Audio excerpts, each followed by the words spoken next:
Falasi di media sosial. Falasi di media sosial adalah suatu hujah yang lemah disebabkan oleh proses penaklukan yang tidak benar di media sosial. Penggunaan platform seperti Twitter yang tinggi menyebabkan kemungkinan berlakunya falasi adalah tinggi dan berlaku secara pantas. Falasi yang pertama, contoh falasi yang berlaku adalah falasi kejahilan. Falasi kejahilan ini berlaku disebabkan hujah yang tidak tepat seperti yang dikemukakan dalam akaun Twitter Andika Amirul.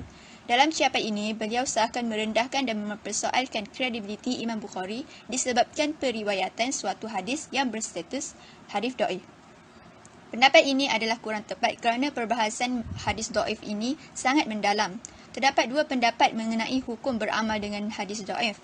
Pendapat pertama, tidak boleh diamalkan atau dijadikan hujah secara mutlak. Manakala pendapat kedua, yakni jumhur ulama pula, hadis dhaif boleh diamalkan dalam fadail amal, tapi tidak boleh dijadikan hujah dalam hukum serta terikat dengan beberapa syarat seperti berikut.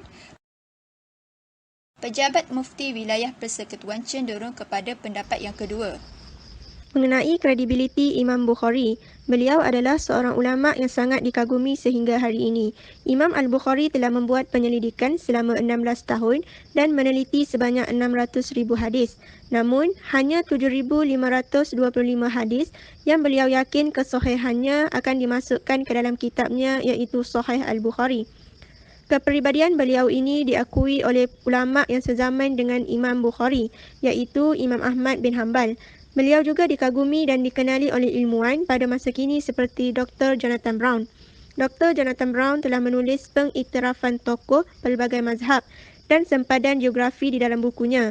Antara catatan ilmuwan di dalam buku ini iaitu pengiktirafan dari Abu Nas Al-Wa'ili 444 Hijrah, tokoh mazhab Hanbali dan juga Christopher Melchett di dalam makalahnya Bukhari and His Sahih. Oleh itu, agak pelik jika seseorang seperti kita mempersoalkan kredibiliti seorang ulama seperti Imam Al-Bukhari.